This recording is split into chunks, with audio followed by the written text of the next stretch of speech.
തക്കാളി റൈസ് ഉണ്ടാക്കാൻ പോവുകയാണ്. അതിലേക്ക് പോവാം. കുക്കർ അടുപ്പിൽ വെച്ച് 1 സ്പൂൺ നെയ്യ് അതിൽ ചേർക്കുക. അതിൽ പട്ട, ഗ്രാമ്പു, 1 ഏലക്ക ചതച്ചത് ഇട്ട് മൂപ്പിക്കുക. അതിലേക്ക് അരമണിക്കൂർ കുതിർത്ത് വെച്ച 1 ഗ്ലാസ് അരി അതിലേക്ക് ഇട്ട് ഒന്ന് വഴറ്റിയ ശേഷം 1.25 ഗ്ലാസ് വെള്ളം തിളപ്പിച്ച് അതിലേക്ക് ഒഴിക്കുക.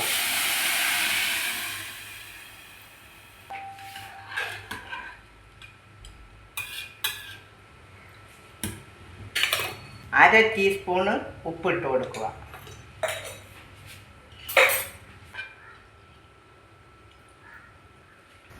അരി നല്ലതുപോലെ തിളച്ചു. ഇനി കുക്കറിൻ്റെ അടപ്പ് വെച്ച് അടച്ച് 1 വിസിൽ ആവുന്നത് വരെ വെയിറ്റ് ചെയ്യാം.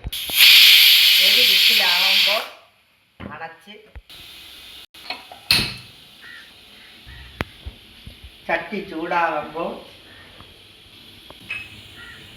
തക്കാളി ചോറിന് വേണ്ട സാധനങ്ങൾ: 2 സവാള ചോപ്പ് ചെയ്തത്, 4 തക്കാളി ചോപ്പ് ചെയ്തത്, മല്ലിയില പൊടിയായി അരിഞ്ഞത്, ഇഞ്ചി, വെളുത്തുള്ളി, കറിവേപ്പില, 2 പച്ചമുളക്, 2 വറ്റൽമുളക്, ജീരകം 1 ടീസ്പൂണ്, ഉഴുന്ന് 1 ടീസ്പൂണ്, 1 ടേബിൾ സ്പൂൺ മുന്തിരിപ്പഴം, 1 ടേബിൾ സ്പൂൺ അണ്ടിപ്പരിപ്പ്, 1 ടേബിൾ സ്പൂൺ കപ്പലണ്ടി, 2 ടേബിൾ സ്പൂൺ നെയ്യ്, 2 ടേബിൾ സ്പൂൺ നല്ലെണ്ണ, ആവശ്യത്തിന് മുളക് പൊടി, മഞ്ഞൾപ്പൊടി ആവശ്യത്തിന്, കടുക് ആവശ്യത്തിന്. ചീനച്ചട്ടി അടുപ്പത്ത് വെച്ച് ചട്ടി ചൂടാകുമ്പോൾ അതിൽ നല്ലെണ്ണ ഒഴിച്ച്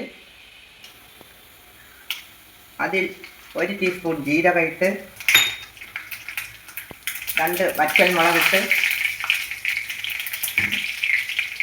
അതിൽ കുറച്ച് കറിവേപ്പില ഇട്ട് അതിൽ ഉഴുന്ന് പരിപ്പിട്ട്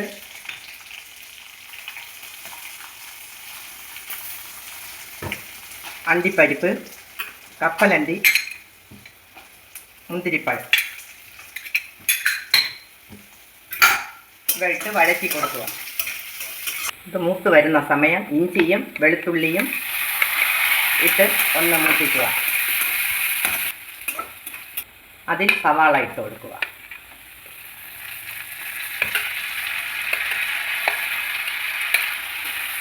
സവാള ഇട്ട് നല്ല വഴറ്റുക. അപ്പോൾ 1 സ്പൂൺ ഉപ്പിട്ട് കൊടുക്കുക.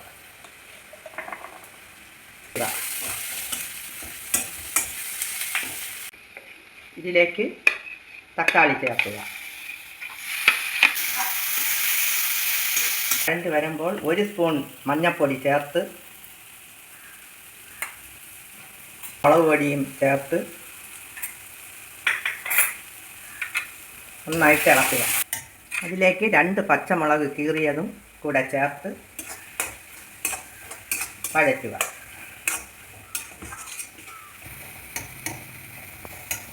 ഒരു അര ഗ്ലാസ് വെള്ളം കൂടെ ചേർത്ത്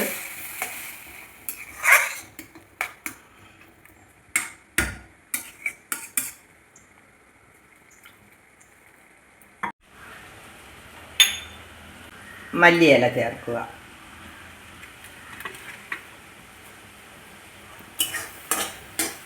നന്നായി ഇളക്കി യോജിപ്പിക്കുക.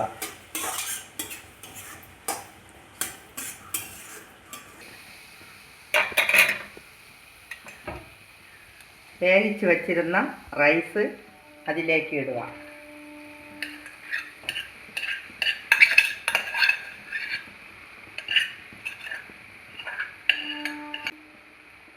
എന്നിട്ട് ഇളക്കി കൊടുക്കുക.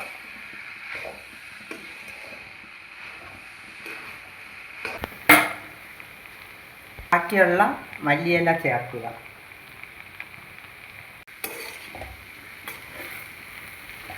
തക്കാളി റൈസ് റെഡി. ഇത് എല്ലാവരും ട്രൈ ചെയ്യുക. നല്ല ടേസ്റ്റിയായ ഒരു ഫുഡാണ്.